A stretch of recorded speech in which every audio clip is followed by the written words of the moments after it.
Freetown is a good place to live because I love the country and I have people who I can talk to, I can play with, and my family. Everything about Sierra Leone I think is really nice. Natural, we have natural things from God. Yeah. I love Freetown because it's a very nice city, even though it's small, but it's a nice place. And I love the people that are living there, especially our president.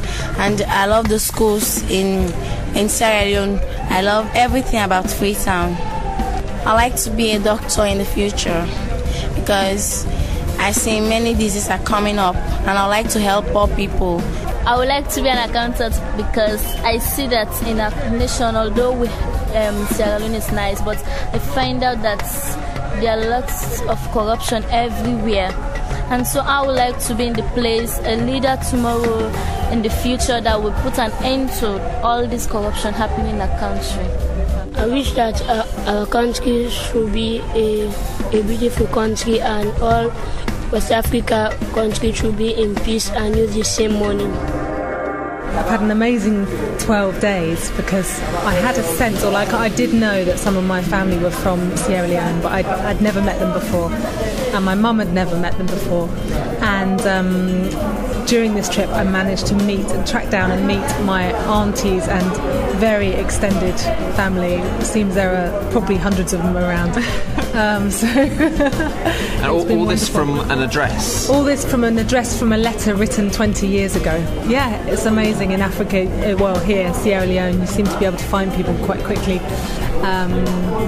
And just some help from our driver and our interpreter meant that I found my auntie Annie Maud within about half an hour of deciding to go and look for her. Isn't that incredible? So I was like, okay, I'm going to go and maybe look for just the house, you know, that was my aim, just to find the building. But actually finding a person and being with her within such a short period of time, I hadn't really prepared myself for that at all, so it's a really lovely surprise. So tell me about your thoughts about Free For All. How about the couple of performances we've done in Sierra Leone? Did they have any extra impact? Exactly that. I found I was quite choked at some points during our trip with the poignancy of what we'd done during the year, and I had to work quite hard to actually kind of say, come on, no, you're professional, you know, get yourself together, girl.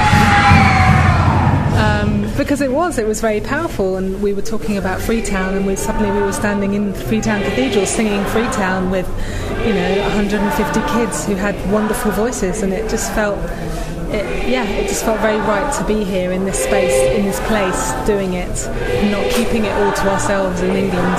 Right, well, we're walking down to the water's edge now, where I'm told the slave ships arrived to take people away. We're going to go and see some of the bangles that are attached in the walls where the slaves were chained. Yeah, we can show you where the bangles have been stayed. Yeah, because it's a very, very, very grateful thing.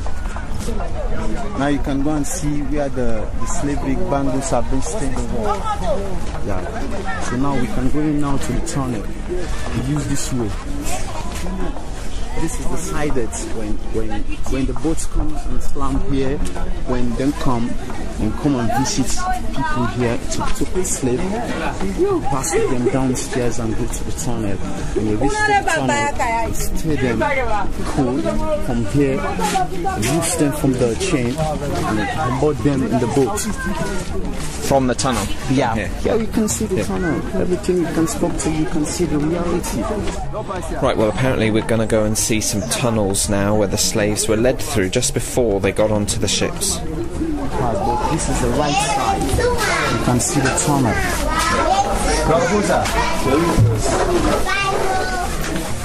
Right, we're actually walking through this tunnel now.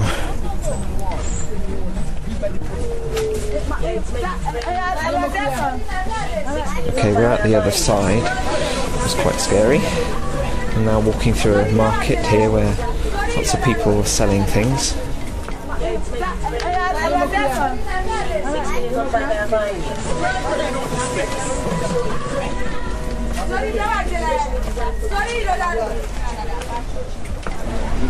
The old grandfather is called Pakinjimi.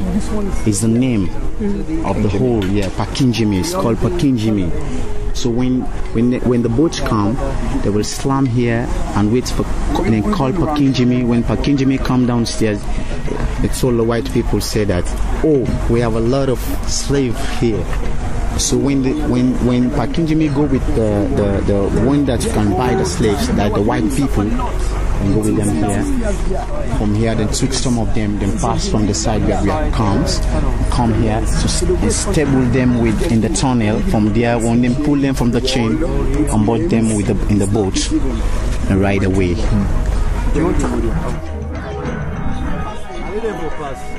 And we're just coming out of King Jimmy's Market now, and that's what this whole area is called. Quite glad to be alive.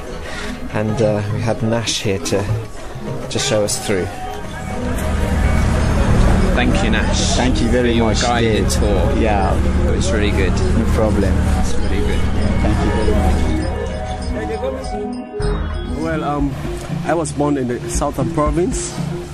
Since I came to Freetown in the year 2000, even though I missed both of my two parents during the war, as my mom and my dad, and in Freetown I'm duly by myself. My stay in the YMCA has helped me lots anyway, especially in terms of education, and then sometimes a little bit of money.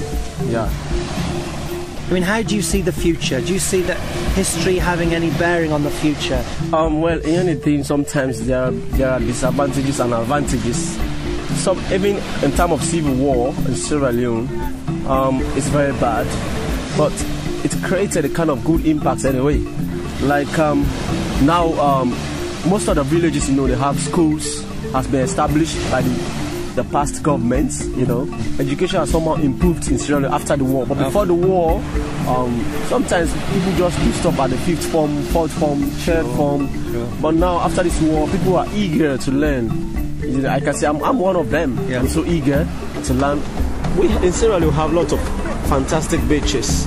I believe that also, especially the ministry and the minister who is in charge of them, if all those money they are making use of it, I believe that it's a very, very good feature for Sierra Leoneans. Yes. Yeah. For me, my dad was a Muslim, but my mom was a Christian, so I decided to become a Christian, even though I'm called Mohammed. Yeah. Mohammed, thank you very much. Children's physiotherapist, so I'm working here doing community-based rehabilitation, teaching the families how to look after the disabled kids. What's the most exciting thing about being here? I think being in the privileged position of really working with the families in their own homes.